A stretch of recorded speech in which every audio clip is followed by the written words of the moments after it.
चंद्रशेखर। धन्यवाद सभापति जी। नियम 193 के अधीन वामपंथी उग्रवाद पे हम लोग चर्चा कर रहे हैं और क्योंकि ये बड़ा संवेदनशील विषय है तो बहुत कम समय में बड़ी गंभीरता से मैं अपनी बात को रखूंगा। सभापति जी, हम लोग फूले, साहू, अंबेडकर को मानने वाले लोग, हम लोग संविधान को मानते हैं, संविधान के आधार पर चलते हैं। हम लोग बंदूक को सही नहीं मानते और बंदूक का रास्ता सही भी नहीं, क्योंकि अगर कमजोर कभी बंदूक उठाएगा तो उसको कुचलना, उसको मारना आसान हो जाएगा, नक्सली या और तमाम तरह के आरोप लगा के। इसलिए बाबा साहब ने कलम की बात की और कलम को हथियार बताया। सभापति महोदय, मगर सवाल ये है कि 1947 में जब हम लोग आज़ाद हुए तो इस देश का जो वंचित वर्ग है, SC, ST, OBC, जब 15 अगस्त को आज़ादी का सवेरा आ गया तो क्या जल जंगल जमीन में बंटवारा हुआ? उसको उसका हक अधिकार मिला? अगर उसको जमीन मिल जाती, घर मिल जाता, उसको अवसर मिल जाते तो आज प्रधानमंत्री आवास योजना नहीं चलानी पड़ती। सभापति महोदय, जमीन का राष्ट्रीयकरण नहीं हुआ। इसलिए मैं बहुत जिम्मेदार, क्योंकि मैं तो वो व्यक्ति हूं जिसके खुद के ऊपर NSA, नेशनल सिक्योरिटी एक्ट लगा जब मैं अपने लोगों के लिए लड़ने गया, और 2 अप्रैल 2018 को मेरे जैसे बहुत सारे लोगों पे लगा, क्योंकि हम अपने हक की लड़ाई लड़ रहे थे। सवाल यह है, नक्सलियों के नाम पे क्या आदिवासियों की हत्या स्वीकार्य हो सकती है? हम लोग इसका विरोध करते हैं। हमारा स्टैंड है, हम नक्सलवाद के समर्थक नहीं है, लेकिन आदिवासियों को नक्सली कहकर उनकी हत्या नहीं होनी चाहिए। सभापति महोदय, देश की 1/4 आबादी SC, ST, 25% से ज्यादा बड़े समाज के साथ जब जुल्म, जाति, अन्य अत्याचार होता है, उनकी हत्याएं होती है, उनकी बहनों का रेप होता है, उनको मारा जाता है, जलाया जाता है, उनके घरों को फूका जाता है, तब इस सदन में चर्चा क्यों नहीं होती? ये सदन क्यों नहीं सुनना चाहता? SC, ST, OBC के अन्याय के बाद क्यों नहीं सुनना चाहता?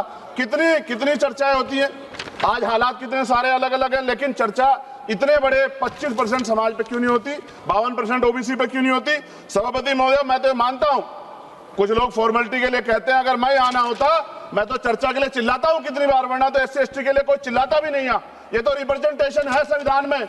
ये ना होता हमारे घरों में, हमारी गलियों में कोई वोट मांगने नहीं जाता। हम जानते हैं कि जाति व्यवस्था कितनी बदली है।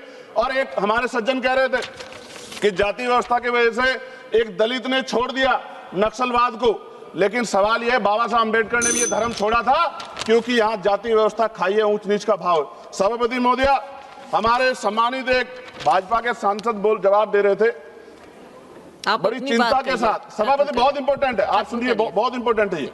वो ये कह रहे थे, जवाब देते कि उन्होंने कुछ ब्राह्मण्स के नाम लिए और कहा कि भाई ये इनके मालिक हैं, इनके यहाँ लेबर तो SC, ST है, ये विचारधारा पर आधारित है। तो क्या कहना चाहते थे कि इस देश को तोड़ने की मूवमेंट कौन चला रहा है? जवाब दें। वो बड़ी बात यह है, उन्होंने ट्वीट किया 2 दिन पहले, मैं चाहता था मैं उनको जवाब दूं, उन्होंने आरक्षण को कोसने का काम किया। ये भाजपा की सोच है, जवाब देना चाहिए भारतीय जनता पार्टी को। सभापति महोदय, मैं 1000 से ज्यादा जवानों की जान गई है 2010 से लेकर 23 तक।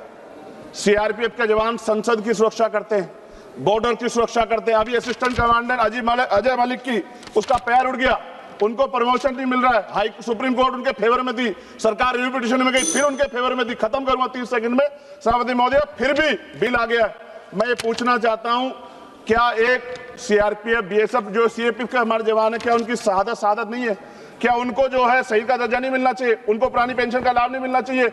उनको सभापति सुविधाएं नहीं मिलनी चाहिए? सम्मान नहीं मिलना चाहिए? और अंत में सभापति महोदय, इस देश में जवान शहीद होता है, उसको शहीद का दर्जा मिले, उसका सम्मान भी, लेकिन देश की सुरक्षा करते हैं। हम तो सम्मान करते सेना का।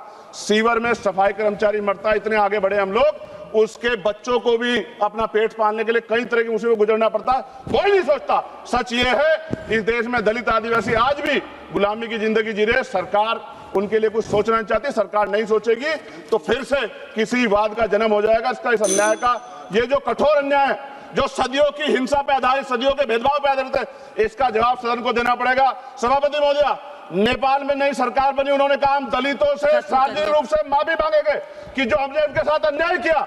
ये सदन कब उनसे माफी मांगा जिनके साथ हजारों साल अन्याय हुआ और आज भी उनको रोटी कपड़ा मकान के लिए अन्याय लड़ना पड़ता है। धन्यवाद सभापति महोदय। जय भीम, जय भारत।